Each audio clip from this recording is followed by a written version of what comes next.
Welcome to Yoga Today. My name's Amanda Botur. In this quick tip, we're going to be talking about Malasana, or yogic squat, also called garland pose.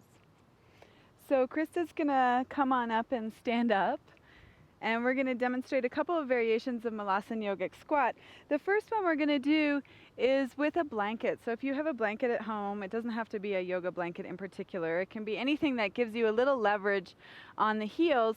Go ahead and widen your feet about mat width apart. You can go wider if you need to. And as you come down, bend the knees and lift the heels, and you can place your blanket underneath your heels. I'm doing it for Krista, so it's a little bit easier for her. Your hands are going to come together in Anjali Mudra.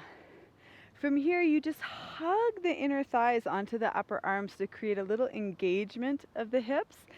The sit bones are rooting down to the earth. With that rooting, you can rise up. This you can also do without a blanket at home, whatever you're comfortable with. The same alignment cues still work for whether you have the blanket or not. So from here, rooting the sit bones down as you rise up through the spine, and again, just keep lifting the heart and feel the energy come all the way out through the crown of the head. Really grounding down to rise up here. I hope you've enjoyed this quick tip.